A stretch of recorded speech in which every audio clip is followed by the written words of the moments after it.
Wait. Here. Boy, do we have one for you today on our podcast. We've got Steve Fry, and you won't believe all the things that he's done. He's been a jet fighter pilot with the Marines. He's been flown for Delta all around the world. He teaches gun safety and shotguns, and he Archery. teaches archery and wrestling and oh, you name it. And he even has a buffalo on his farm. So y'all listen in, and I think you'll really enjoy this, and you'll see the importance that we put in America, at least, on firearm safety and firearm ownership and the reasons for it. And anyway, you'll like it. Thank you.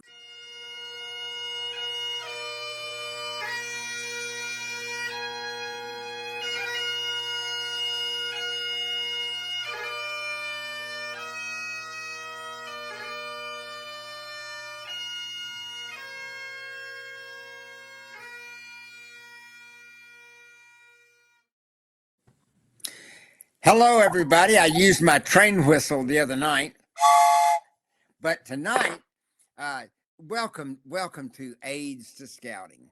We Tonight we have a friend of mine who has agreed to uh, be our guest, and I'm going to tell you a little bit about him. And he's too modest to tell all the rest about him, but it's like he was a Marine fighter pilot. He was a Delta pilot. He was a Marine fighter pilot for like 30 years, and then with Delta for 30 years. And some of that was an overlap. He was a county commissioner down in Pike County, where I'm from.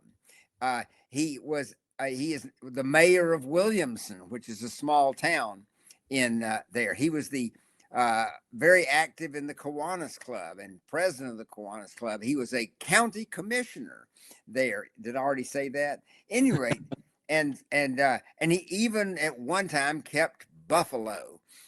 He gave a presentation one time to the Kiwanis Club, and he said, "For buffalo, a fence is only a suggestion." But anyway, so here's Steve Fry, and tonight we're going to talk a little bit about him and his scouting background. And then we're going to talk about he's a coach of various things, including shotgun shooting. And having gone to the World Jamboree in 2019, it was amazing how much the kids from the scouts from all over the world enjoyed using firearms and the shotguns and the skeet and all that. And so, Steve, what all have I missed about your many accomplishments? Well, I think you're doing pretty well, but I am currently still a firefighter and an emergency medical responder. Forgot about those two. I Yep, was in the fire department too. that's But at right. any rate, emergency medical responder. Okay, is Elliott? Is his voice loud enough for this? Everything's good. Okay, I'm gonna put on my earmuffs so I can listen better. Go ahead, Steve. Tell us a little bit more of your background and where did you grow up? Well, one thing I want to mention first, you mentioned the bison, and yes, I still do have the bison, the buffalo. In fact, interesting, a couple of days ago, Lucy, one of ours that likes to get out and run the neighborhood, did just that. And so my son and I just corralled her, wrangled her, and got her back in. But talking about scouting, I started out back in the 60s, in fact, about 1960, I guess, as a Cub Scout. My mom was a den mother, so started into scouting at an early age, about as early as you can, and continued on through Cub Scouts and Weed Loafs, and went into, I only went up a little ways in Boy Scouts, but I tell you, scouting and the outdoor life has always been something that I just really cherished and enjoyed. And just that sort of maybe morphed into some of the other things that I started doing later in life with my love of the outdoors that really, I think, did begin with scouting and just going on family trips and hunting and fishing and all the normal stuff that a guy in the South does. So that was sort of how that started. And where was that? In what town?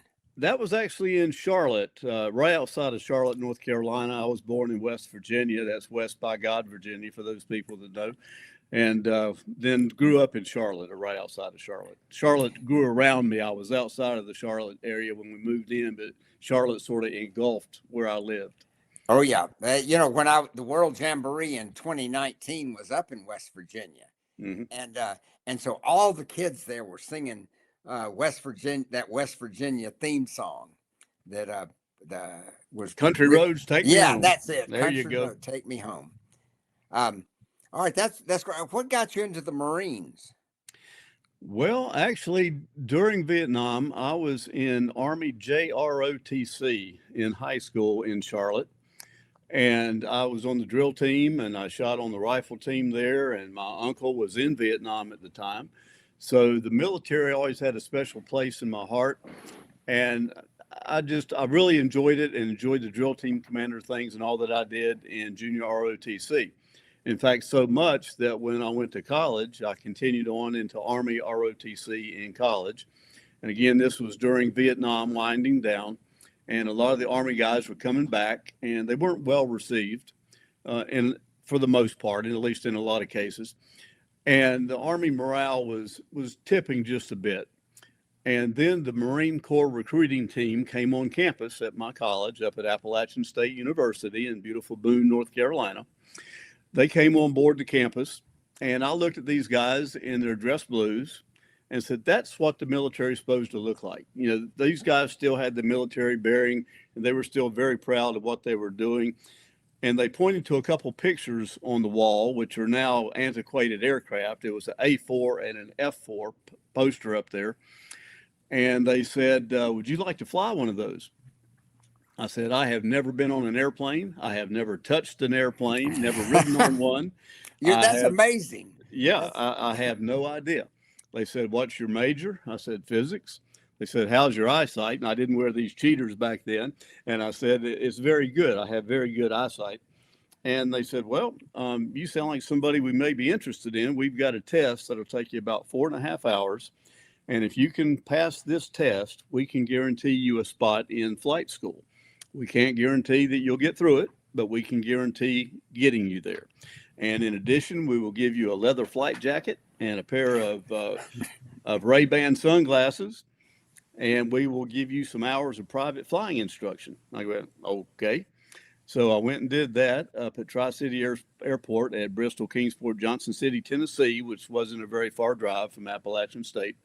I would drive over there a couple of days a week and do some pilot training, and actually really enjoyed it and did well at it. And then when I graduated from college, I was commissioned as a second lieutenant and went off to flight school after doing what the Marine Corps calls the basic school, which is a 6-month program that teaches you everything about being a military officer. So that's a good program. I did that, then went off to flight school. In flight school, I again did rather well and was selected to fly jets for the Marine Corps, and went through all the training, all the weapons and tactics and the carrier qualifications and the air-to-air, just all the stuff that you do to become a fighter pilot. And went on to my first squadron and just kept on going from there and became a weapons and tactics instructor and just did all that kind of stuff. I taught people in the United States how to do the weapons and tactics, the dogfighting, the close air support, the things that Marine Corps pilots are well known for, and also did some other countries training. I went to Canada. I went to a few other places around the world and taught their forces some of our tactics. Of course, we can't teach them everything, but we helped them out and taught them the way we did things a little bit. So that was a very interesting time in my life. Well, that sounds great. Before we move on from the Marine Corps, what do you say to young men and women who are thinking about being in the Marine Corps or the Army for that matter? I still think it's a wonderful opportunity. I wouldn't give anything for the experiences I had in the military, both in the Army when I started out in the Army Reserve and in ROTC. I've got a 14-year-old son. I'm an old guy, but I've got young kids. My son's 14, and I would not discourage him at all if he decided that was the way that he wanted to go in the military. I think it shows you a lot about yourself. It brings a lot of discipline, and I think it shows you how to support your country, how to do something that's not as selfish and a more selfless act to support your country and your fellow Americans. I think it's a really good thing to do. All right. Well, you said that you were on the rifle team at school. I guess you went hunting too when you were a child. Oh yeah, I grew up hunting from the time I don't even remember when. I just always did it from the time I can remember. I was always hunting, and yeah, we shot small bore rifle competition in high school and in college. That's great. I never was real good with a rifle, but maybe someday you can come help me get better at it. I can work on that. I managed to do pretty well with my son. We go hunting, and he's become a rather good hunter. In fact, it's the kind of kid that he can take a gun out and he can do everything from firing the shot to putting the fork in your mouth of the food. He can harvest the animal, he can field dress the animal, he can process the animal, he can freezer, shrink, wrap it, whatever, vacuum pack it, whatever you're doing, grinding it, and then he can cook it, and he can do everything from pulling the trigger to putting the fork in your mouth, and it's good too. That's great. When I was at the World Jamboree, the shooting sports, it was the first time that they had shooting sports at a World Jamboree. And so they had not only they had about 500 of these NRA type people. And for those people abroad, the NRA is the National Rifle Association. And we're going to have one of its officials be on here either next week or the week after. But at any rate, the shooting sports were so popular up there, and they shot not just small bore, but they shot 308s and I guess 226s or whatever those are. 223, yeah. In fact, Yes. it's funny you mentioned the 308 and the 223 because that's Yep. the civilian nomenclature for the two rounds we used in the military, which is Yep. the 7.62 and the 5.56. Yeah, I'm rather fond of the 308 in terms of the load it can carry and the trajectory it has. But they also had at the Jamboree, they had skeet shooting, or I guess clay pigeons, or what do you call that? Because that's what I'm going to get you to talk about next. Is Okay. just tell us about Well, sporting clays. okay, I sure will. In fact, you just said a word that I've got to explain just a little bit. To start with, though, the clay targets is the thing that you shoot. Now, the word skeet, a lot of people refer to the clay targets as a skeet, but that's not correct. Skeet is a game that we play with shotguns and clay targets. The origin of that game, there was a farmer that set up a shooting station, a shooting area, and he called it around the clock.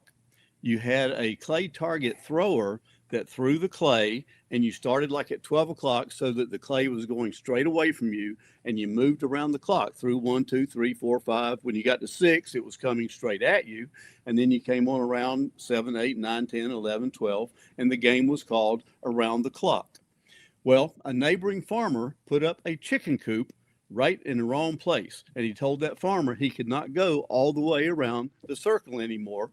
So the farmer had to cut his circle in half. So he had a half circle. So now he says, I can't call it around the clock anymore. And this game was becoming popular. Some other people had set up these around the clock games. And he said, I can't call it that anymore. So we need to figure out what we're going to call it. So they had a contest. This was in 1920, I believe. They sent out invitations. They said, somebody come up with a name for this game that we shoot these clay targets. People from all over the world sent in names. I believe it was a $200 prize, which at that time was a good sum of money. They got one entry that was the word skeet. And they looked at it and go, what in the world? So they snail mailed back to the lady that had given them this entry. Of course, we didn't have internet and quick communications back then. So she wrote back and said, I'm Scandinavian. That was the old Norwegian word for shoot, was skeet. And they said, we like it. So that's where the name skeet came from. And that's a game that we play. It's one of the things that we do for shooting sporting clays. And that particular game has a high house and a low house and a half circle that you move around and shoot the targets. They come out one at a time from each one, and then they also come out in pairs from the stations. And the kids, in my case, it's kids, go around and shoot them. And I say kids because you can start out doing that when you're a kid, but there's people approaching 100 years old that are still going out there and playing that game. And so the game is called skeet, and the thing you shoot at is a clay target. And they're 108 millimeters around, made out of clay that's held together with a resin or pitch material. And when you hit them, they come apart. That's sort of the game of skeet. Well, what are tell us a couple other of the games you play. And also, Steve, look straight into the camera. If you Okay. can. There. I That's will. better. Yeah, there we Sure. go. I'm looking at you, Walker. You just Oh, attract my attention. that's the worst thing you can do. Okay. So another game is a game called Trap. You may have heard that. In fact, I'll back up a little bit. The governing body for skeet is the National Skeet Shooting Association, or NSSA. And for trap, it's the Amateur Trap Association. The game of trap evolved from when the older times, the guides would take the fancy hunters from the city out into the field, and they would walk through the field where they had pre-staged birds in traps. And as they walked up to the trap, they would tell the hunter, okay, there's going to be a bird flying up here. Well, they had a long cord that ran back from the trap. And when the hunter was ready, imagine what he would say, pull. So that's how this word, for shooting came up. He would say pull, and the guide would pull the long cord. It would open the box, and the quail or the pheasant or whatever the target is for that day would fly out, and they would shoot it. So that was how the game of trap was named and how it started. For American trap, we stand 16 yards behind where the trap machine, we call the machine that throws it, the trap. We stand 16 yards behind it, and there's 5 shooting stations in just a slight arc that are 16 yards behind it. You have 5 shooters. You could have less, but you have 5 stations, and each one starts at a station. The trap machine that's throwing them oscillates back and forth 17.5 degrees either side of center. And they launch it at a trajectory where it'll go about 10 feet above the ground at 30 yards out and just goes off into the distance. But again, it's left or right, 17.5 degrees either side of center. So what the kids will do, in my case, they will shoot 5 shots from each of those stations that they first line up on. So a box of shotgun shells is 25 shots in a box. So they'll start off, they'll take the top row of 5 and they'll shoot 5 shots from those stations, and then they'll move. They'll move down to the next station to their right. The guy at the end will go around behind everyone and come back to station number 1. So they will do that 5 times. So 5 times 5, they shoot 25 shots at these oscillating clay targets coming out of the trap. And that is the game of trap. So they would get a score of 25 if they hit all of them. Usually you will do that 4 times for a perfect score of 100 if you hit them all. Sounds good. Yep. Tell me, it's a fun game. You said you're a two, coach. do you have a favorite? Well, my school team, my middle school team, won the state of Georgia competition 2 years in a row. Yeah, and we started them out. Where's your school? It is it's in Williamson, the town that I'm a mayor of. At least that's the mailing address. It's a little ways down the road in a little community that's not incorporated, known as Hollandville, Georgia, very small. And it is a Christian school, Cross Point Christian Academy. And our mascot is the Cavaliers. So we have named ourselves the Cross Point Christian Cavalier Clay Crushers. So you can't say that fast very many times, but they are the Cavalier Clay Crushers. So I start kids out in the 5th grade. They start out with shotguns in the 5th grade, and they shoot all the way up till they graduate at the 12th grade. And it's sort of like a step back in time. They are allowed to bring the guns with them to school. The principal's office has a safe, and they lock them up. And when the school bell rings, I meet with the kids, and we get their shotguns out, and we go to wherever we're going to be shooting that day. We have some public ranges that we go to, various places that we go and shoot for our practice. One of the interesting things, or there's a few interesting aspects of the shotgun shooting sports, especially for the younger kids. If I was to devise a class and say, I'm going to teach you physics, mathematics, responsibility, discipline, how many people would sign up? Probably none. But that's what they're going to get when they come onto a shotgun team. They're going to learn all the physics involved. They're going to definitely learn responsibility and safety. And they're going to come out with a better sense of focus than they did going in. We have some kids that may have some, I wouldn't say learning disabilities, but I would say maybe like a attention deficit disorder. And the parents have come to me and said, since they have started with the shooting sports, they are able to focus, they're able to concentrate better than they ever had been before. So that's a win-win for me. In fact, it's like Franklin Delano Roosevelt said. He said, we cannot always build the future we want for our youth, but we can build our youth for the future. And that's what we're doing. We are giving these people skills, life skills, whether it's learning skills, discipline, focus skills, or the practical shotguns, or I coach archery also, the shooting sports skills that they can continue on and do for a lifetime. Well, that's great. And of course that, I always want to kind of tie it back to scouting and to some of these other outdoor groups, whether it be 4-H or the National Trail Association or whatever. Right. And so that whole thing about responsibility, a lot of parents these days, usually city dwellers, are they're afraid of guns. And so this whole thing, it seems to me that if you're afraid of guns, you would certainly want your children to know how to handle guns safely, because otherwise they might shoot themselves. I mean, there have been plenty of accidents, and it's not the gun that caused the accident. That's right. And it's amazing to me. I have the shooting sports program that starts out for the shotgunners in the 5th grade. And I have had multiple kids that have been interested in the team and have come on our team and said, I have never shot before. I'll talk to their parents and they'll say, yes, he really or she really wants to be on the team. We have never had a firearm in our house before. And this is Georgia. And so that's, that's a little surprising to me. Yep. Growing up, West Virginia, North Carolina, and living in Georgia. But I have had multiple families that have never known anything about a firearm and never used them. But the kid heard that we have shooting sports teams on campus and they wanted to join. So we started them out from ground zero, just like we do with the 4-H program. I also coach 4-H shotgun. And in fact, we have a program that's called Firing the First Shot.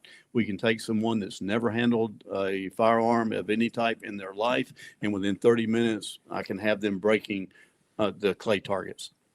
Good grief. Maybe I'm not any good at breaking clay targets myself, but I haven't tried much.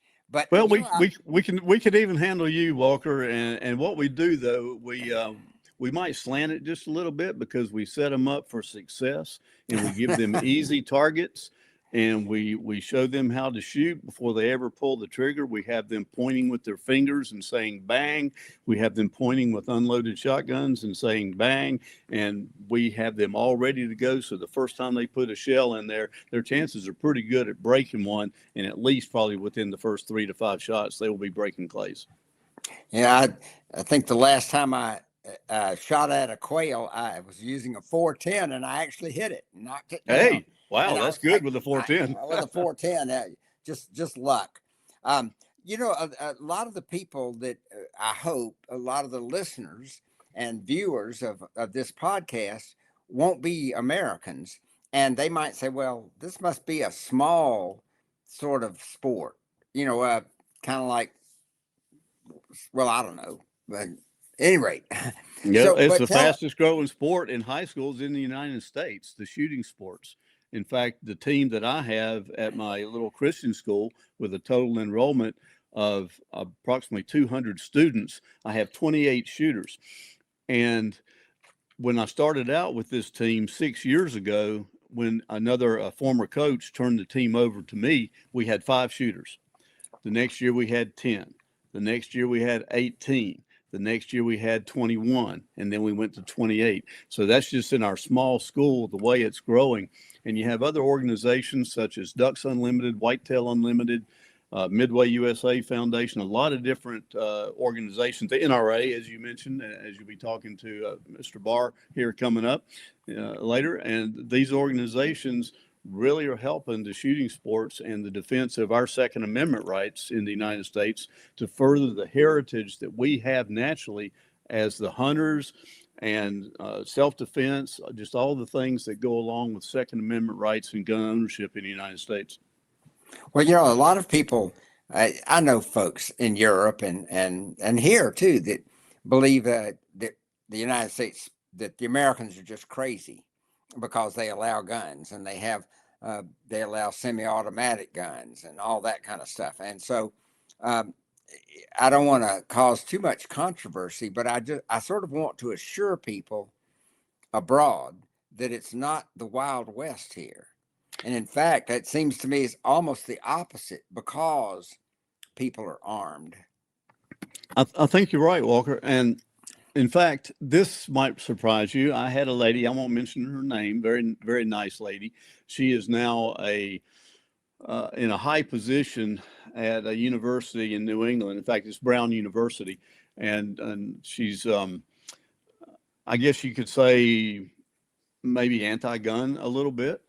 And she heard about the programs that I coached down here in Georgia and wanted to do an interview with me related to putting firearms in youth's hands and how that could contribute to gun violence.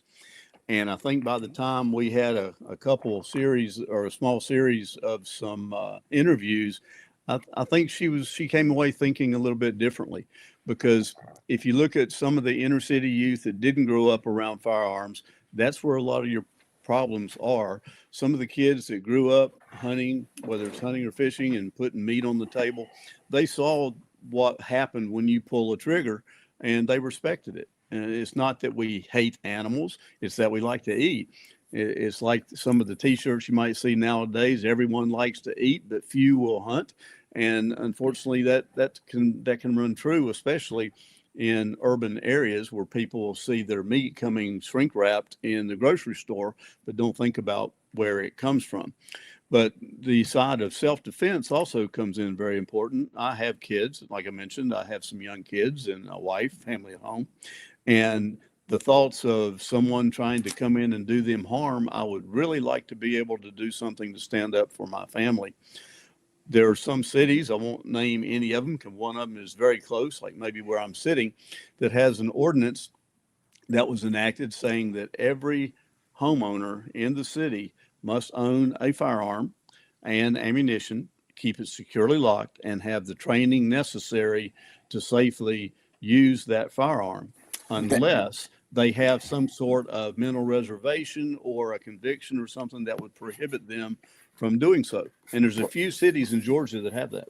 Well, that's kind of segues into in England, back when the longbow was so important, that out in the country, all men had to have not only a longbow, but they also had to have a quiver of arrows, maybe 30 arrows or something. And that was not cheap.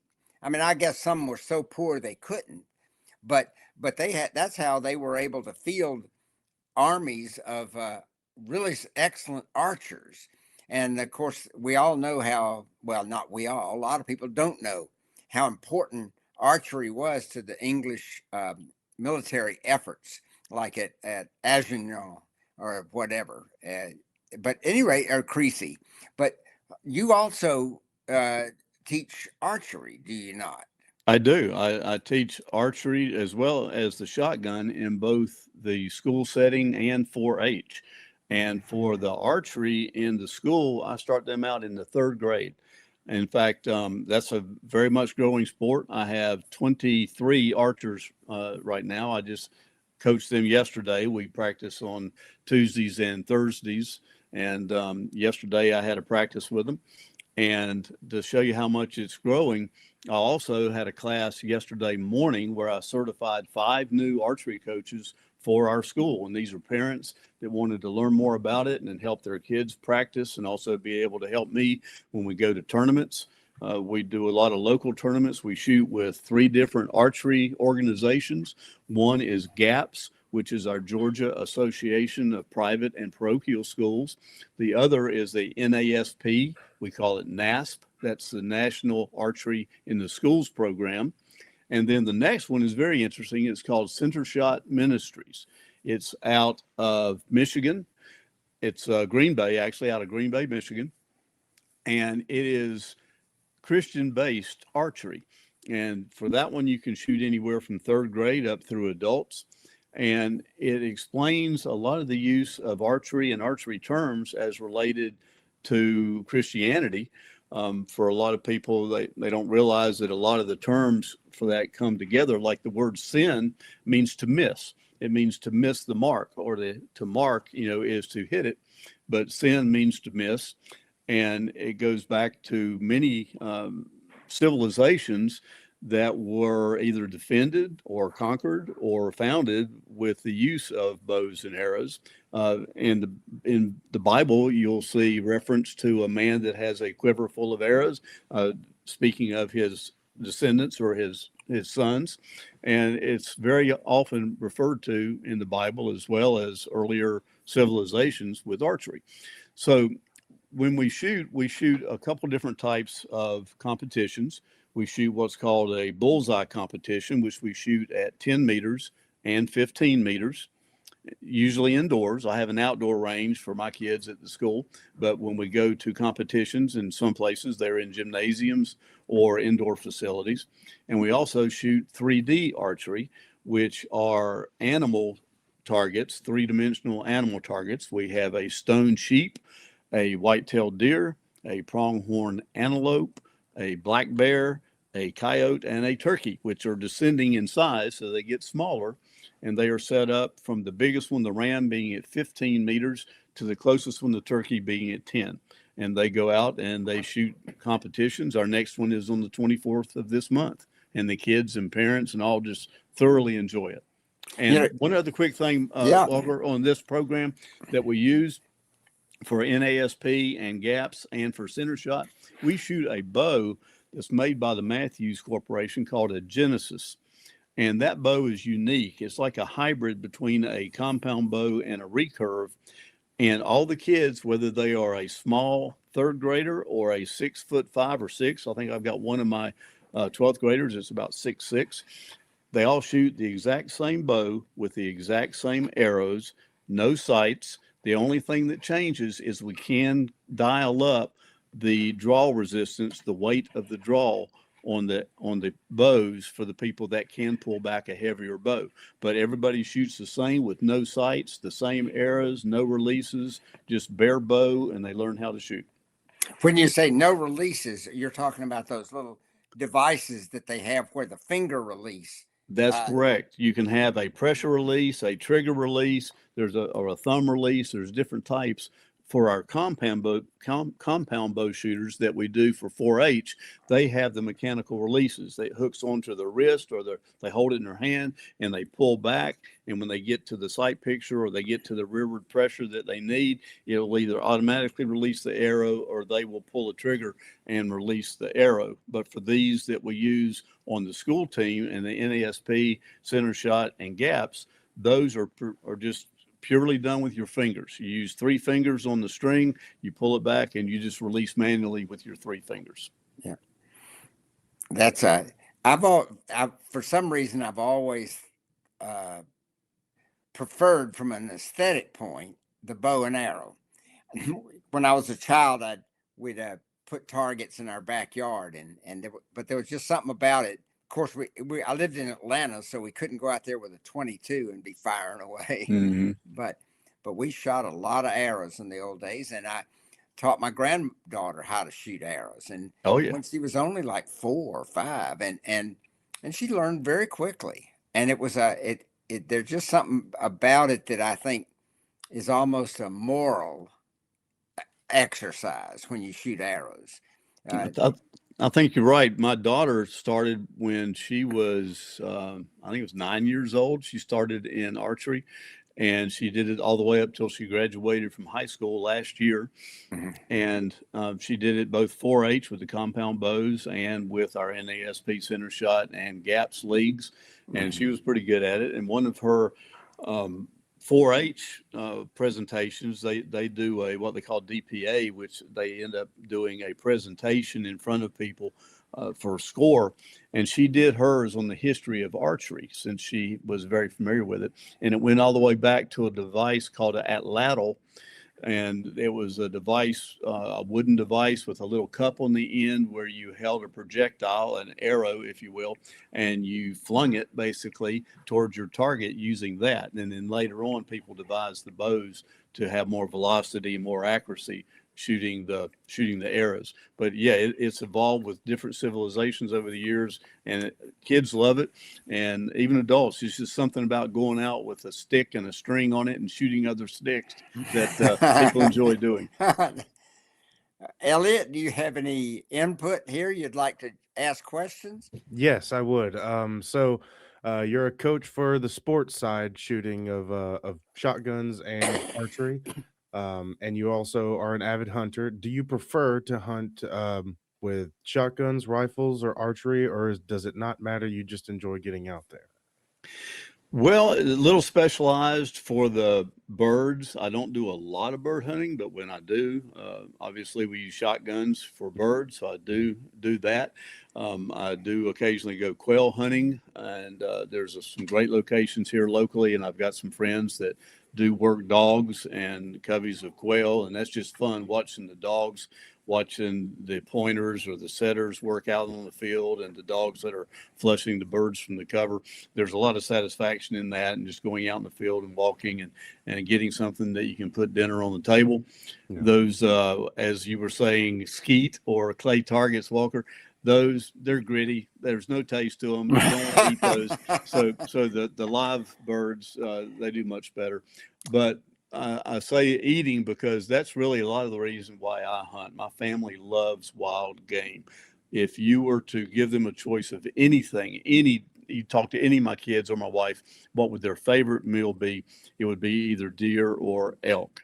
And we do it. I cook it for them in a lot of different ways. My daughter that's away at school, I make jerky for her to take with her to school. We visit Germany when I was flying. One of the routes I would do was over to Germany, and we would go over there. My wife was actually born in Germany, but we went over there, and they sort of got hooked on German food, one of those foods being schnitzel. And so I started making deer and elk schnitzel. And I should never have done that, because now if ever I say, what do you want for dinner? I do a lot of the cooking at the family. What do you want for dinner? It's going to be schnitzel. They just look at me, roll their eyes, and because they know that I know what they're going to say. So we do that. And then we also make a stroganoff with the meats, with particularly the deer meat. We do the stroganoff with the stroganoff sauce over the egg noodles, and they love that. And then we do the back straps and tenderloins on the grill, and we cut them up as steaks, and they love that. So the added benefit of being the sportsman, the type that we do, is putting the meat on the table. So, Elliot, to answer your question, that probably involves more rifle use for putting the meat on the table that my family want than anything else. Okay. Yeah, I'll interrupt and say that when I was a kid, we'd go hunting down in South Georgia mostly, and any game animal we killed, we would eat it that day. Oh, yeah. And my grandmother cooked squirrel. Yes, I grew up eating Is squirrel. so good. Yes, all the time with a People 22 wouldn't rifle or a little shotgun or even Yeah. a BB gun when I was Yeah. little. I would go out and hunt squirrels, and Mama would cook them. And people wouldn't believe how they think it's a rat with a furry tail, which it is. Bushy-tailed tree rat. Yeah, bushy-tailed tree rat. That's what it That's is. right. So it makes you think maybe rats that taste just the same. But There anyway, you go. it, Well, it Walker and Elliot, probably grossing people out. well, but one of our southern dishes, when you go out and get barbecue, one of the side dishes is usually Brunswick stew, and the traditional Brunswick stew recipe includes squirrel. Yep. But I thought squirrel was actually the best. It was at least the way my grandmother cooked it. My mom would cook it in an old pressure cooker, and then she would make it with a white gravy and dumplings, and we just call it squirrel gravy and dumplings, and it was good. It was good. Have either of you ever had barbecued raccoon? Oh, yeah. That's good stuff too. That is good stuff. Much bigger tree rats. Yeah. That's right. Trash rats. Yeah. That's right. Yeah, I've got them hanging out around my deer feeders during the deer season, and the raccoons. I like to watch them. In fact, we've got a farm. I think Walker knows, obviously, where I've got the bison, and we have raised everything from horses to. We've had the burros that we adopted from the Bureau of Land Management, the wild horses as well, the Mustangs, and one day I was out at my farm. I was studying. I was actually studying for a pilot recurrent training that we have every year. And I was going over my books, sitting outside at a picnic table. And I heard a thump, thump beside of me. And I sort of looked over, and it was two baby raccoons fell out of a tree. Well, the mom, I just stayed there and watched them. The mom came down and got one of them and took him back up. And the other one just sort of shivered down there a little bit, and the mom never came and got it. So I went on with my studying. And later on, I went back out and checked, and that little raccoon was still there. The mom hadn't come back down to get it, hours and hours later. So we took that raccoon in, and we bottle raised that raccoon, and he became a pet, hung out in the house, played with the dog, and until he got to be, his name was Rascal. And when he got big enough, we went and turned him loose on the farm. And I guess he did fine, but he was cute and cuddly. He would hold his own baby bottle. He would put his little paws up like that and hold his baby bottle and drink when he was little. But then when he got bigger, his claws got sharper and he got a little bit more aggressive. So we decided it was time for Rascal to go live in the wild, and he did. I've heard of a few different similar cases like that. And what tends to be an issue, and I guess it didn't happen to you, is the raccoon doesn't really leave all the way. It tends to keep coming back and coming back and coming back. Did that happen at all with that one? He never did. I did go down and see him occasionally down in the woods, and I think he remembered me because he would sort of come around, but he never came back up to the house. But I took him probably a quarter mile away from the house where I turned him loose near a stream, a beautiful habitat for a raccoon to grow up and live. So I think he enjoyed it down there. I'd like to think so anyway. Well, I'm going to have to give a little raccoon thing here. Okay. The Disney used to have movies that made raccoons. Oh, they're the cutest little things. And so people bought them and took them over to Germany and to Japan. And they became like big rats. I mean, that's in other words, and so they became a real pest in Japan. They would get in these ancient wooden temples and be wrecking them in one way or another, or they'd get in attics. And in Germany, they learned how to crawl up the drain pipes. Mm-hmm. So oh my goodness! Are raccoons from? Are they only from North America? And they were taken there? Yeah. Wow. That's my understanding. I forgot about that, Walker, because I lived in Japan. I was based there in the military, and I remember that now, the raccoon problem over there. Yeah. So, crazy. Yeah, I was based there at a Marine Corps base in Iwakuni, Japan, and also Taegu, Korea, and Kadena, Okinawa. And again, that was just a wonderful tour over there. But I do remember the raccoons in Japan. By the way, you haven't said a thing about being a commercial airline pilot. Well, yeah, I started out there with Delta back in the old 727 days, and I flew that airplane for a good bit. I was the first Delta hired pilot to be based out at one of the former Western Airlines bases out at Salt Lake City, Utah, and flew out there. And from there, I just kept on moving up. I flew the 727, 737, 757, 767s, L-1011s, 76-400 and 500. I flew all the airplanes that Delta had for the time I was in, except any of the Airbus. I liked the Boeing and the Lockheed airplanes better. So I kept flying those for many, many years and traveled all over the world. The latter half of my career was pretty much all international.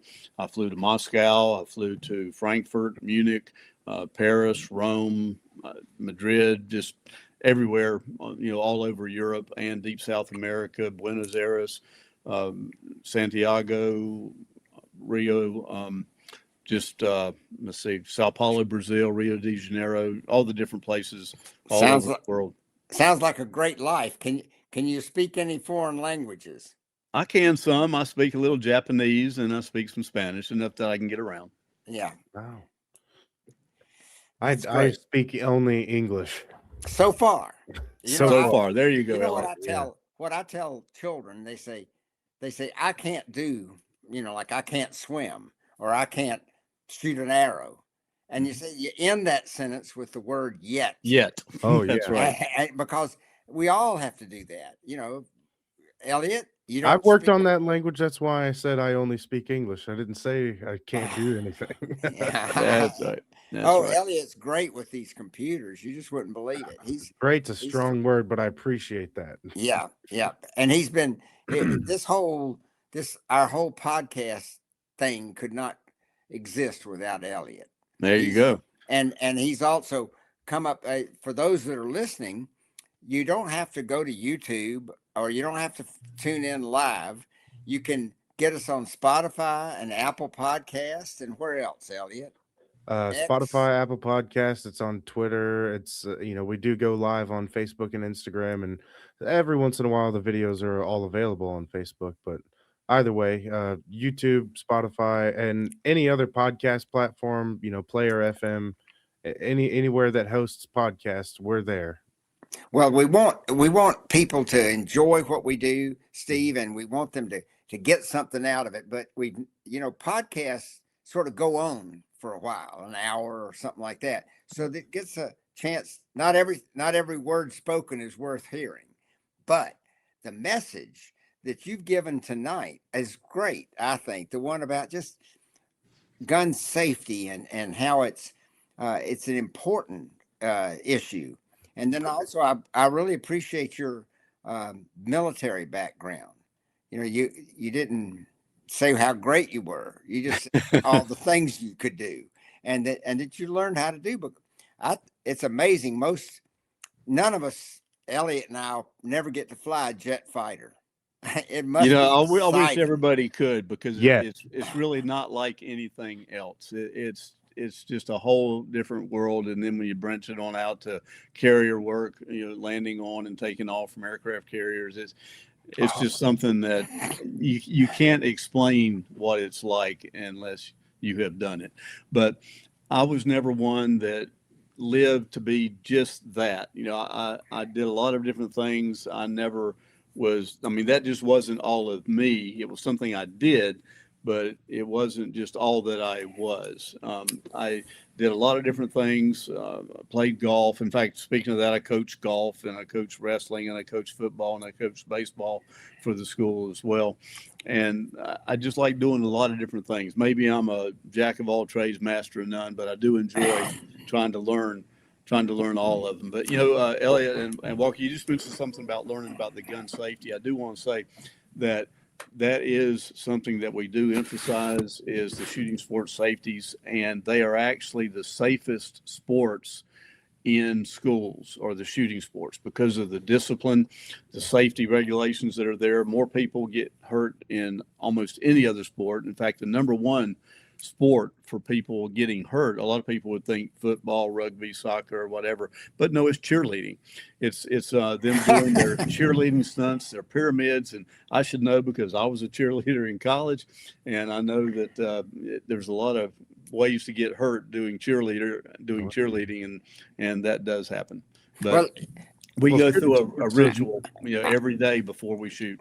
I'm gonna come up with another little subject which somehow fits in all this, which is, when I was a scout, to get Eagle Scout, one of the required merit badges was firemanship. And so you go to a fire station, you learn all kinds of things about firemanship. And I've been a volunteer fireman for 15 years down in Zebulon.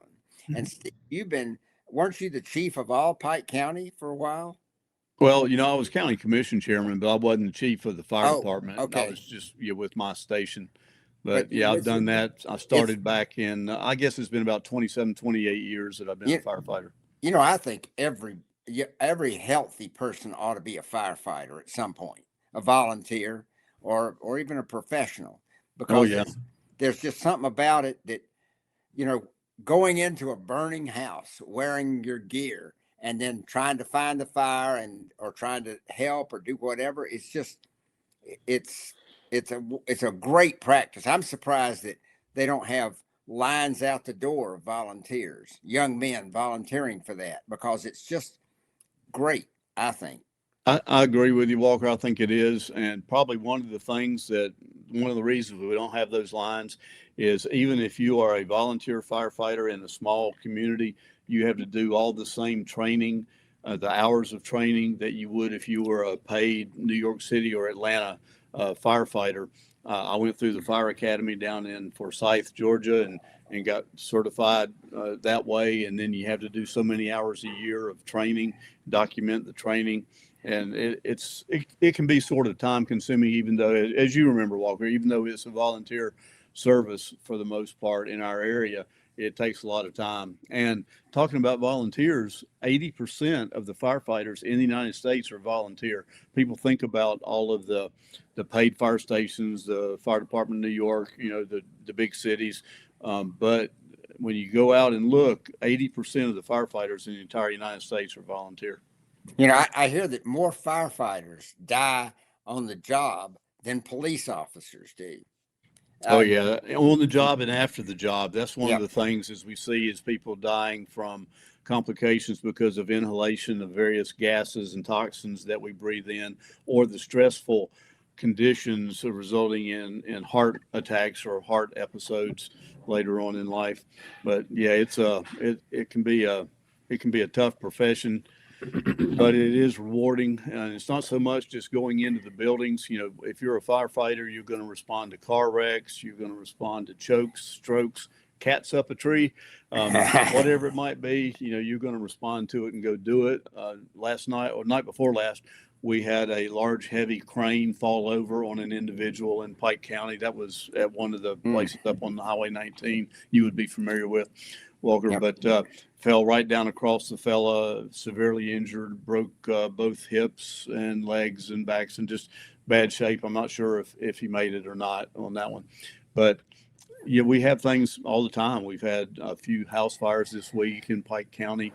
And every day we have medical events that we respond to. I'm also a CPR instructor, and I certify our firefighters in Pike County in CPR and first aid. And in fact, I had a class today. I did a class just a few hours ago. I just walked off of a class. In fact, I've got my instructor shirt on still from the American Heart Association, because I came from teaching a class just a while ago. But I teach the BLS, the basic life support, for the firefighters and nurses and people that work in the medical professions. And then I also teach CPR, first aid, and AED use for lay people and somebody that might need one because they're a lifeguard, or maybe they're a nursery worker at a church and their insurance says you got to have the certification, and I do that here locally. Oh, that's great. Go I ahead. have to ask, you said cats in a tree. How many have you actually responded to? Oh goodness, I mean, I is it really more than could not- 5? I could not count. It really Wow. happens.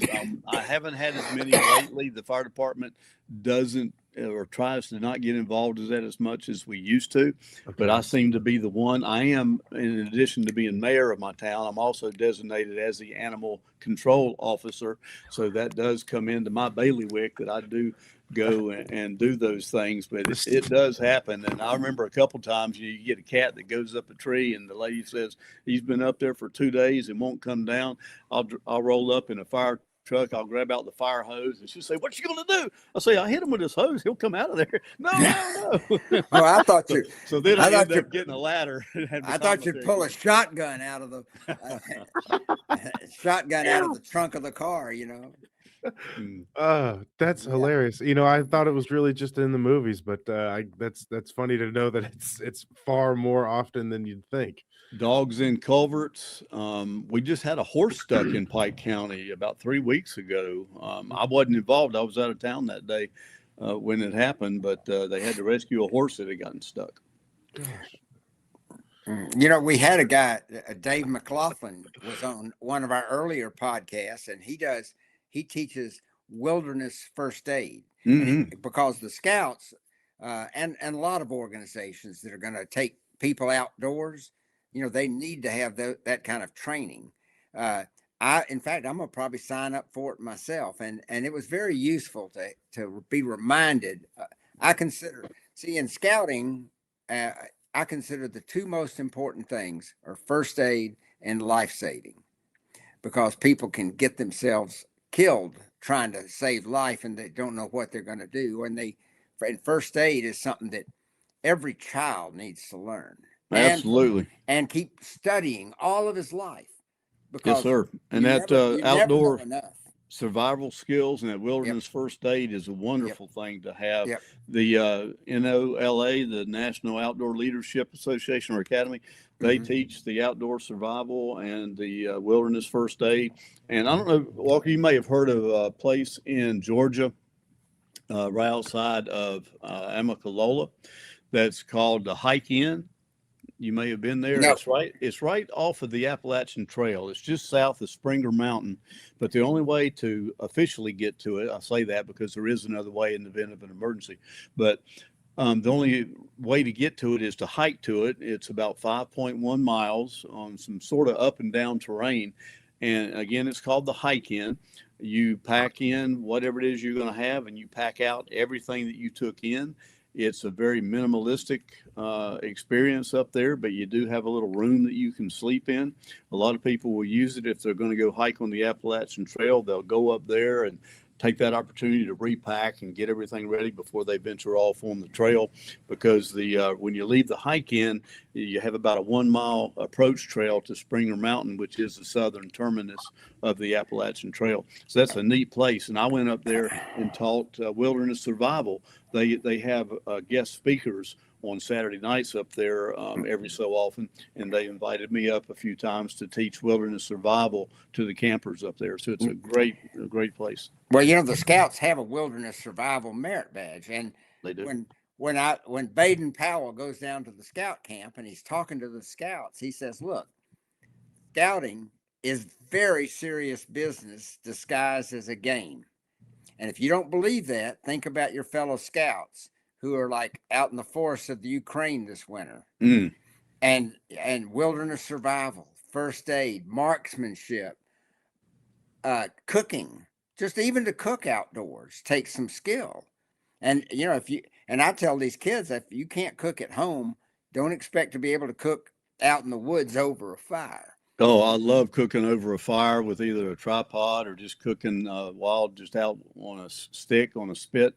Yeah. In the woods. But, you talk about teaching wildlife skills to other people. One of your podcasts, you mentioned the holes in the blanket. Remember that one? Baden Powell mentioned the holes in the blanket from the stars for doing good. And I think teaching people the outdoor skills, the survival skills, and I think that earns you a hole in that blanket. That's great. It's getting on toward about an hour. We say this every time, Steve. We could just keep going.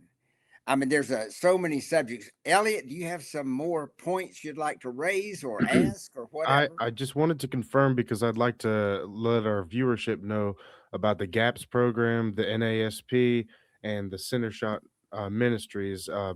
Could I just look that up on Google and provide links, or is there another way to reach it? You could. And the GAPS, the Georgia Association of Private and Parochial Schools, that's for the small private and parochial schools in Georgia. We have various sports. We play football, basketball, baseball, archery, the shotgun, cheerleading, even wrestling. They have all the sports, but it's mainly for the small schools, which we're looking at schools that have between 100 and maybe 250 total enrollment on a K through 12 basis. So they can't really compete with a very large public school that might have a couple thousand or 1,000 people there. So it's a different league, and we use that league amongst our like schools is how we do our competition. So again, that's the GAPS. The NASP, that was the archery one, the National Association, or the National Archery in the Schools program. That's one for the archers. And then another one was the Center Shot Ministries that I mentioned out of Green Bay, Wisconsin. And yeah, you can look those up and see that. For our other organizations, the National Sporting Clays, we didn't talk about sporting clays, but the National Sporting Clays Association, NSCA, and the sister organization of that I mentioned, which was the NSSA, the National Skeet Shooting Association, and then the Amateur Trap Association. Those are the three governing bodies for those three games that we shoot with shotgun. And speaking of those games, yeah, go ahead, Walker. I was going to say that there was a big argument in the Supreme Court about girls and boys and girls sports. Oh, goodness. Let me talk to you here. But in archery and in shotgun, they probably ought to keep the boys out because the girls are better. Oh, my goodness. There's a fella that, in fact, I was thinking that maybe Bob Barr, when he's on. But there's a fella down in Hartsville, Georgia, which is right outside of Moultrie. His name is Mike Simpson. He has instructed Olympic archers all over the world. He is just a wealth of knowledge. I took my kids down there for a couple days to learn from Mike. And one day I went in with I think I had 5 or 6 shooters from my shotgun team down there. And he pulled me aside and he said, Coach Steve, I want to tell you something.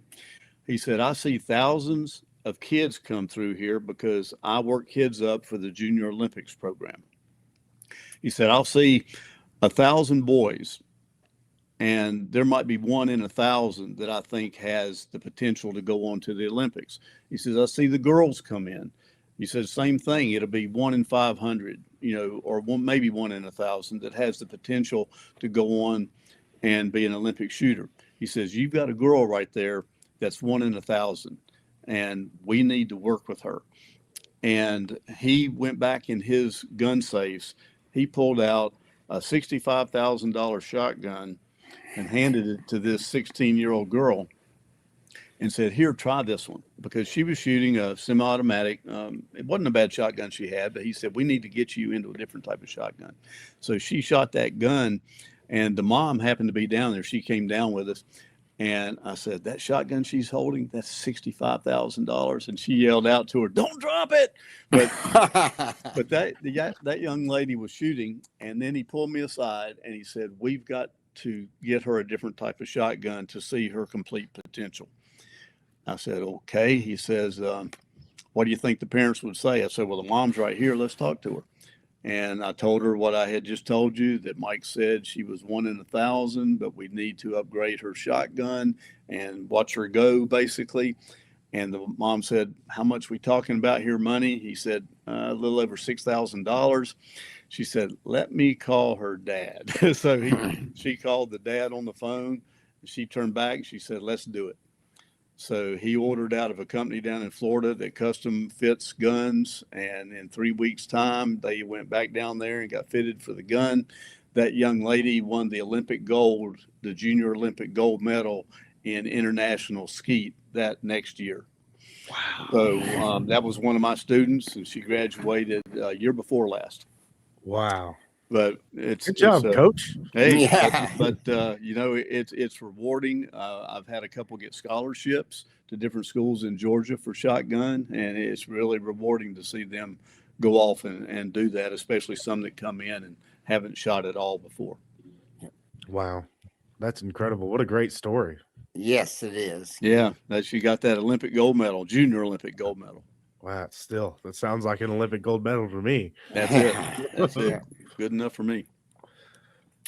Well, thank you so much, Steve, for being with us tonight. And like I said, we could go on forever. There's you can tell. In touch, yeah, you get me started talking on this, and I can go on and on about different things we've done with the kids with shotguns and different programs and different ways. And we didn't even talk about sporting clays yet. So we didn't speak about that. I saw at the World Jamboree where you had not clays going up in the air, but you had little like 12-inch foam discs, and you shot arrows at them. Yes. And I thought that was really neat.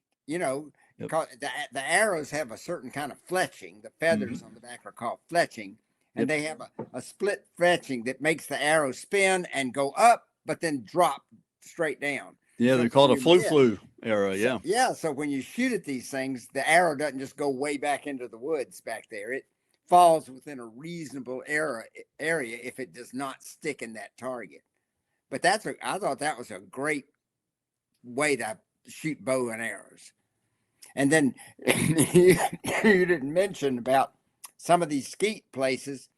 They have these towers up there that shoot from the tower. So it's like a dove or some high flying bird. They do. That's part of the sporting clays game that we play. And that is what people liken to golf with a shotgun, because you go down a trail, usually on a golf cart, and you go to about 15 or 16 different stations. And in each station, there will be the throwers that will throw the clay targets, simulating different types of game animals. they will throw one that goes straight up. That's called a springing teal, like the teal type of bird that takes off in a vertical flight, or you can have them going low from left to right or right to left or straight out from you, like maybe a quail or a grouse would. And then they even have the ones that simulate a rabbit. They're a round clay target that has a hard rim on it, and it comes out rolling across the ground at a good rate of speed, but it goes bouncing across the ground, and you shoot it as it's bouncing. Then they have smaller targets to make it look like they're going faster and further away. And they have targets called a batu that is more flat. And so when they throw it on its edge, it falls faster. And so you just go through basically the trail, and you go to each station and you shoot whatever presentation is up there. And you might have two of those targets that are launched simultaneously. So you have to quickly shoot both of them, and you have to decide which one you're going to shoot first because of the presentation. There's a lot of different nuances on that game that is totally different from trap or your skeet game. So it's very interesting. That's just one of the other games that you can play. Well, it makes me want to go find my shotgun and Let's do it. oil it up. I don't have a 12. I've got a 20. I like a 20. I think they're kind of neat. 20s are neat, 20s and 28s, and I've got plenty. I end up, whenever I can get a deal on one, I buy it, because invariably I'm going to have new students come up that want to be on the team and they don't have a shotgun. So I keep them so that they can try them out and try various different designs. You've got your over-under brake actions, you've got your semi-automatics, you got the pumps. I let them try just various brands and various types and see what works best for them. Sounds great. Elliott, Yes. anything else? Nope, that's all I've got this evening. That's all we have. Well, it's not all we have, but it's all we're going to do tonight. How does that sound, Steve? And Steve, thank you again so much. You're a real inspiration for people being jacks of all trades, and you had to be a master of flying jet planes. Maybe that one I was close anyway. That's right. To land a fighter on a carrier, you can't just be a, average pilot. You got to be a pilot. I know. Not a lot of room for error there. No, not a lot. All right. Thank you very much. Thank you, Walker. Thanks, Elliott. Appreciate it. Thanks everyone for being here. Bye-bye. Bye.